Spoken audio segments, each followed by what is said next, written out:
The sun was a pitiless overseer that afternoon, hanging high and merciless in a sky so white-hot it hurt to look at, the kind of heat that boiled the life out of the land and turned the bones of the desert into powder under a man's boots. And Jed Malone, a solitary rancher whose closest neighbor was 12 miles of bad road away, was riding the back trail from town with a sack of feed and a mind full of nothing when his horse stopped dead, ears pricked forward, nostrils flaring at something down in the wash ahead.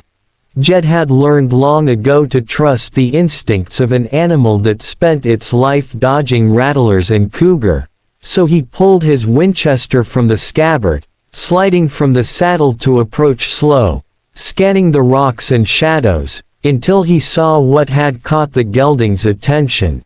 A shape lying sprawled in the pale sand, half covered by a tattered blanket that looked as if it had been dropped there weeks ago, only the faintest twitch of movement breaking the illusion that it was just another dead thing abandoned to the vultures circling overhead. Jed stepped closer, the stench of heat and blood thick in his nose, and when he pulled the blanket back he froze. Beneath it was a girl, maybe 19 or 20, skin burned raw by the sun, lips cracked and bleeding, eyes sunken but still open, looking at him with the dull, glassy stubbornness of someone who had already been promised to death and was waiting for him to arrive. Her voice came out in a rasp barely louder than the wind.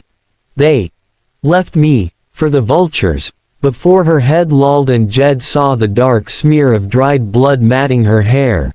She was Apache, or part, but her clothes weren't of the tribe. A ripped calico dress, bare feet swollen and cut, wrists rubbed raw as if bound for a long time. Jed didn't ask questions. Questions could wait until a body could breathe without rattling. So he slid his arms under her, surprised at how light she was, and carried her to his horse, lifting her across the saddle in front of him before turning back toward his ranch at a pace just shy of a run.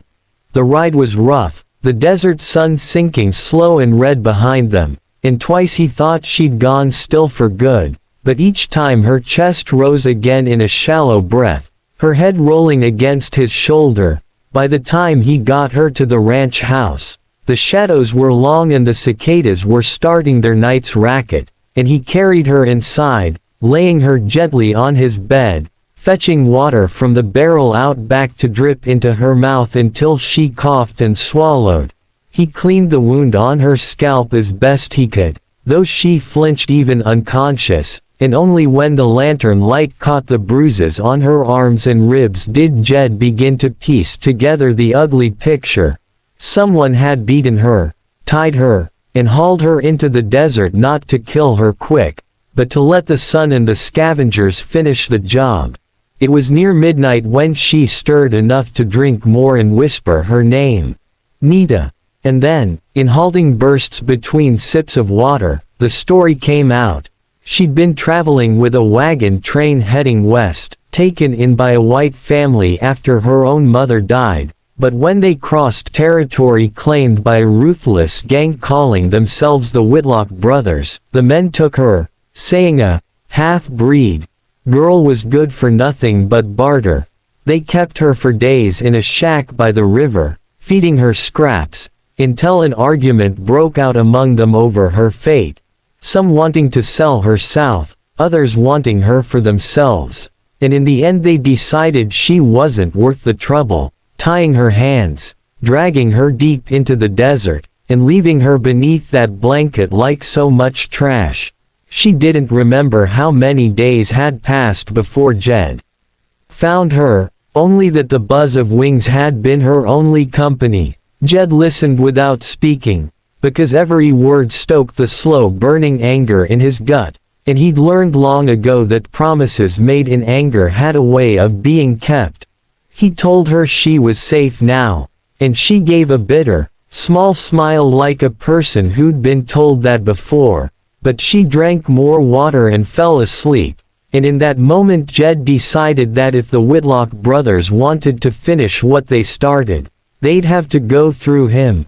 The next 2 days were a blur of tending her, broth, clean bandages, shade from the heat, and each day she gained a little strength, enough to sit by the porch and watch the horizon, though her eyes never stopped scanning for riders.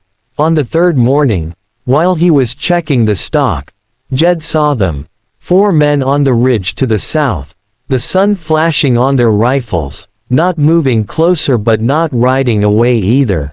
And he knew trouble had found them.